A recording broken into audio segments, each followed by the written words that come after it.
Go, Habs, go! Fini la plainte de l'Office de la langue française. Mais c'est pas ça, la vraie grosse nouvelle. C'est qu'on va dorénavant encourager nos équipes sportives féminines. On en avait besoin après la semaine qu'on a passée. Bienvenue dans votre résumé de l'actualité de retour dans ma belle ville, mais j'ai un petit peu les blues post-olympiques. Cela dit, c'est la relâche qui commence et je me console en disant qu'on est présentement à un an pile des Jeux du Canada qui vont se dérouler ici, à Québec.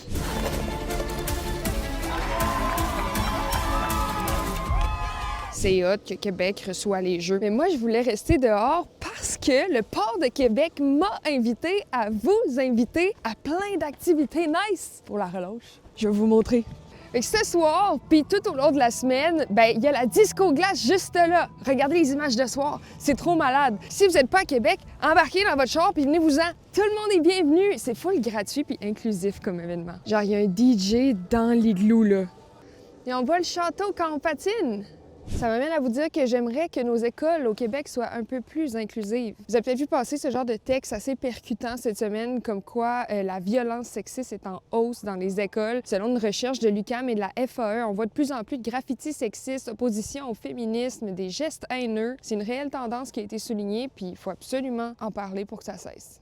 Parlons politique rapidement, le genre de truc qui me donne espoir, des femmes qui se présentent et qui sont élues, et ce, tout parti confondu. Le Parti québécois a remporté la partielle dans Chicoutimi. Voici leur nouvelle députée. Elle s'appelle Marie-Carline Laflamme. C'est la 4e partielle de suite que le PQ remporte. Ça leur fait 7 députés. D'ailleurs, le fait que le PQ est toujours numéro 1 dans les sondages, ça fait que c'est pas mal la cible de tout le monde. Et Éric Girard a dit cette semaine que la perspective d'avoir un référendum au Québec, ça coûtait environ 20 millions de dollars à l'État par année.